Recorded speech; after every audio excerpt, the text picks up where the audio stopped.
Morning all of you. आज हम lesson number जो 8 है पूर्ण विश्राम, यह लेसन आज हम सीखेंगे। पूर्ण विश्राम यानी पूरी तरह से आराम। यह एक हास्य व्यंग कहानी है। लेखक का नाम है सत्यकाम विद्यालंकार। उन्होंने इस कहानी में आपाधापी में विश्राम के पल मुश्किल से ही मिलते हैं।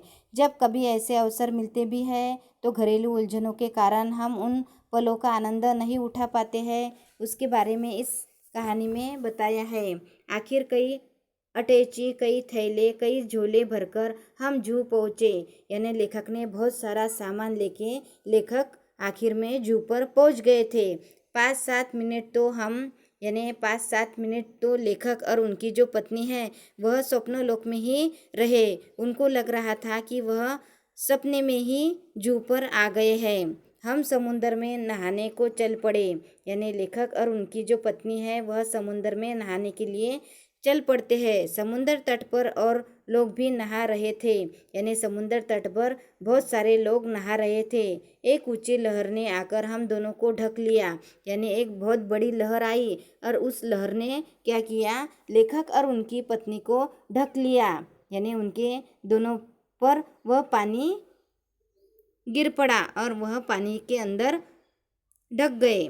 लहर की उस थपेड़ से न जाने श्रीमती जी के मस्तिष्क में क्या नई स्फूर्ति आ गई। यानी लहर का जब पानी श्रीमती जी के शरीर पर पड़ गया तब उनके दिमाग में एक नई स्फूर्ति आ गई। उन्होंने मुझसे पूछा, यानी लेखक के पत्नी ने लेखक से पूछ लिया, तुम्हें याद है बरामदे की खिड़की को तुमने अंदर से बंद कर दिया था या नहीं। यानी लेखक की पत्नी लेखक को पूछती है कि तुम्हें याद है क्या, तुमने बरामदे की जो खिड़की है वह अंदर से बंद की थी या नहीं की थी। मैं कह उठा, मुझे तो कुछ याद नहीं पड़ा। यानी लेखक कहने लगा कि मुझे कुछ याद नहीं है। अगर वह बंद नहीं हुई और खुली ही रह गई तो क्या होगा। यानी लेखक की पत्नी लेखक से पूछती है कि तुमने जो खिड़की है वह बंद की है कि नहीं की थी, और वह खुली रह गई तो क्या होगा। कहते कहते श्रीमती जी के चेहरे का रंग पीला पड़ गया। यानी यह कहते हुए श्रीमती जी यानी लेखक की जो पत्नी है उनका चेहरा पीला पड़ गया, वह घबरा गई। मैंने कहा, चलो छोड़ो अब इन चिंताओं को, जो होना होगा वो हो जाएगा। यानी लेखक अपने पत्नी को दिलासा देते हुए कहते हैं कि छोड़ दो वह चिंताएं, जो होना होगा वह हो जाएगा। मेरी बात से तो उनकी आंखों में आंसुओं का समुंदर ही बह पड़ा। यानी लेखक ने जब ऐसा कहा तब लेखक की पत्नी के आंखों में आंसू आ गए। वह घबरा गई थी कि अब घर का क्या होगा। उनके कांपते होठों पर यही शब्द थे, अब क्या होगा।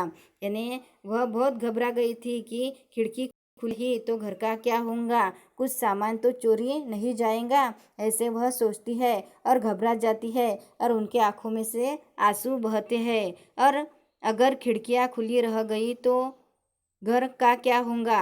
यानी खिड़कियां जब खुली रहेंगी तो घर का क्या होगा, ऐसी वह सोचती है। यह सोच उनकी अधीरता और भी ज़्यादा होती जा रही थी। यानी यह सोचने के बाद में उनकी जो दिल की धड़कन है वह और भी तेज होती जा रही थी। वह बहुत घबरा गई थी। जिस धड़कन का इलाज करने को जू पर आया था, यानी जिस धड़कन का इलाज करने के लिए लेखक और उनकी पत्नी जू पर आराम करने के लिए आए थे, और वही जो धड़कन है वह बहुत दुगनी तेजी से और बढ़ गई थी। जूहू इलाज करने के लिए आए थे, पर आया था वह 10 गुना बढ़ गई थी। यानी वह दिल की धड़कन का इलाज करने आए थे और वह जो दिल की धड़कन है वह 10 गुना ज़्यादा बढ़ गई थी। मैंने तेज़ी से मोटर चलाई। मोटर का इंजन धक धक कर रहा था। यानी लेखक ने दुगनी तेजी से मोटर चलाई और मोटर का जो इंजन था वह धक धक कर रहा था, लेकिन मेरा दिल उससे भी ज़्यादा तेज रफ्तार से धड़क रहा था। यानी जिस रफ्तार से लेखक वह मोटर लेके जा रहे थे उतनी ही तेज़ी से, उससे भी 2 गुना तेज़ी से उनकी दिल की धड़कन तेज रफ्तार से धड़क रही थी। जिस रफ्तार से हम गए थे दुगनी रफ्तार से वापस आ आए। यानी जिस रफ्तार से लेखक जूहू घूमने के लिए जाते हैं उनसे दुगनी रफ्तार से वह वापस आते हैं। अंदर आकर देखा कि खिड़की की चटकनी यानी कड़ी, उसको कड़ी कहते हैं, चटकनी यानी कड़ी, खिड़की की जो अंदर की जो कड़ी है वह बददुरुस्त लगी थी यानी अच्छी लगी थी। सब ठीक ठाक था यानी वह जब घर आकर देखते हैं तो खिड़की की जो चटकनी थी वह बहुत अच्छी तरह से लगी हुई थी, सब ठीक ठाक था। मैंने ही वह लगाई थी यानी लेखक ने ही वह लगाई थी। पर लेकिन लगाकर यह भूल गया था कि लगाई या नहीं, यानी लेखक लगाने के बाद में भूल जाते हैं कि वह लगाई थी या नहीं लगाई थी। और इसका नतीजा यह हुआ कि पहले तो मेरे दिल की धड़कन बढ़ी थी, यानी इसका नतीजा यह हुआ कि पहले तो लेखक के दिल की धड़कन बढ़ी थी और वह आराम करने के लिए जू पर जाते हैं। अब श्रीमती जी के दिल की धड़कन भी बढ़ गई, यानी देखो कि सिर्फ वह जू पर आराम करने के लिए किसके लिए जाते हैं, क्योंकि लेखक की दिल की धड़कन बढ़ गई थी इसलिए वह जू पर आराम करने के लिए जाते हैं। अब देखो जब वो वापस आते हैं तो लेखक की दिल की धड़कन तो दुगनी तेजी से बढ़ गई थी और उनकी जो पत्नी है श्रीमती जी, उनकी भी दिल की धड़कन बढ़ गई थी।